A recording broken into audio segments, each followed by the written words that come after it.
គ្នាតំប្លុកក្នុងវិស័យសិល្បៈហើយនេះគេអាចទីទីបាទខ្ញុំមិនដឹងទេបងខ្ញុំកើតមកចឹងហ្មងព្រោះប៉ែតទាញចេញពីពូម៉ែតំនិយាយមួយប៉ែតយកហ្មងថាដែលគាត់រងចាំឲ្យ idol ទាំងពីរមានថ្ងៃនេះឥឡូវពួកគាត់បានសម្រេចក្តីសម័យខ្លួនឯងនិងសម្រេចក្តីសម័យរបស់ fan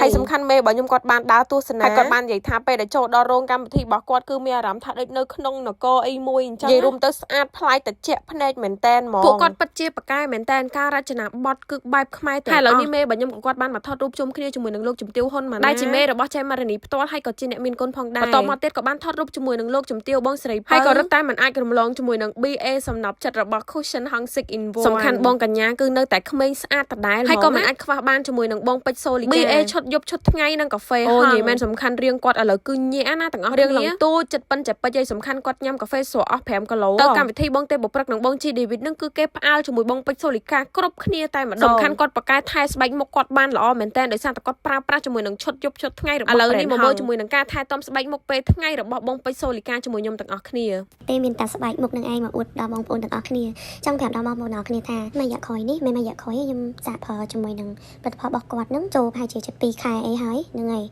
យខ្ញុំចង់និយាយថាស្បែកមុខខ្ញុំវាផ្លាស់ប្ដូរច្រើ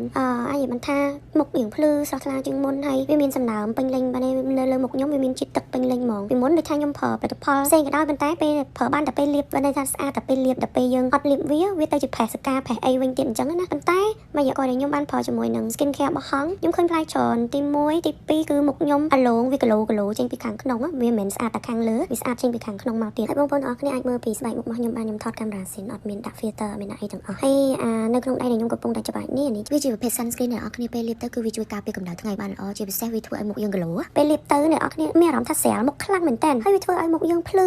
លក្ខណៈថាបែប glow អត់មានរបៀបលក្ខណៈធ្ងន់មុខហើយស្អិតបតិបតានៅលើមុខហើយពេលដែលដើរបែកញើសបែកអីចឹងវាអត់ហៀអត់បតាអត់អីខ្ញុំឆ្លាញ់ sunscreen រំដួលនឹងមែនតើហ្មងពេលលាបទៅវាអត់មានអាជាតិធន់អាប់ហើយវាអត់ធ្ងន់មុខវាអត់បតាអត់អីចឹងណាអ្នកនរគ្នាអ្វីដែលជាប់ចិត្តខ្ញុំពិសេសហ្មងគឺវាលាបទៅវាស្ដើងហើយនៅពេលដែលលាបការពារកម្ដៅថ្ងៃបានល្អហើយវាស្រាលមុខទៀតចឹងហើយខ្ញុំ apply វាមុនខ្ញុំ make up ជាទូទៅមុនខ្ញុំចេញទៅខាងក្រៅអញ្ចឹងសាន់សារ៉ាមនេះគឺខ្ញុំប្រើសម្រាប់ពេលថ្ងៃអញ្ចឹងណាអ្នកនរគ្នាគេមានឈុតថ្ងៃគេមានឈុតយប់អីអញ្ចឹងពេលខ្ញុំ apply make up ខ្ញុំនៅលើសាន់សារ៉ាមនឹងមកតង់ទៀតខ្ញុំដើរត្រូវថ្ងៃជឿឲ្យមុខខ្ញុំចាំងហ្មងមុខខ្ញុំចាំងហើយគីឡូហើយខ្ញុំបន្ថែមជាមួយនឹង spray មួយទៀត spray ហ្នឹងគឺអាចនិយាយបានថាពេលដែលយើង make up ហើយយើង apply ជាមួយនឹង spray ហ្នឹងមកតង់ទៀត make up យើងដូចtouch up ម្ដងទៀតអញ្ចឹងរាល់ពេលដែលខ្ញុំ make up ខ្ញុំអត់ដែរ make up ពីរបីដងឯង make up ពេលព្រឹកអញ្ចឹងហើ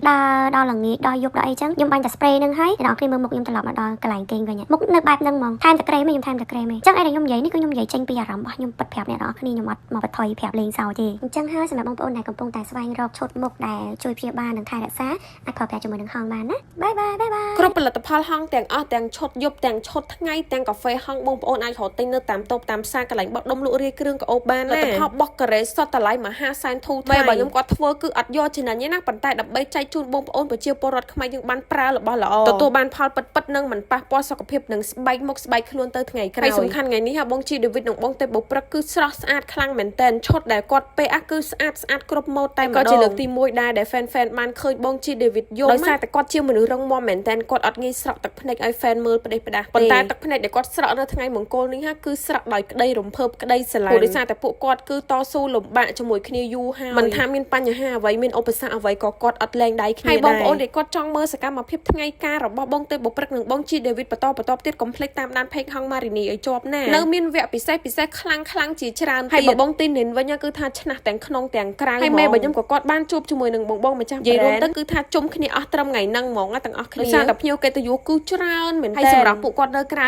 គឺស្អាតទាំងការរៀបចំខ្លួនទាំងការស្លៀកពាក់គឺថាឆ្វាច់លះតែម្ដងហើយមេរបស់ខ្ញុំក៏បានជួបជាមួយនឹងយ៉ាគាត់ក៏បានហៅមេរបស់ខ្ញុំសម្ភាសដែរសម្ភាសចុះសម្ភាសឡើងមេរបស់ខ្ញុំសួរថាស្បែកមុខគាត់ប្រើអីគឺគាត់ប្រើជាមួយនឹង cushion ហងហើយប្របីមាត់របស់គាត់លាបជាមួយនឹងក្រែមលាបមាត់ហងអញ្ចឹងបានថាមែនតែ CEO ផ្ទាល់ទេណាសូម្បីតែ BA ក៏ប្រើប្រាស់ជាប្រចាំថ្ងៃអញ្ចឹងវីដេអូនេះគឺមានតែប៉ុណ្្នឹងទេខ្ញុំនឹងបង្ហាញសកម្មភាពផ្សេងទៀតនៅវីដេអូក្រោយ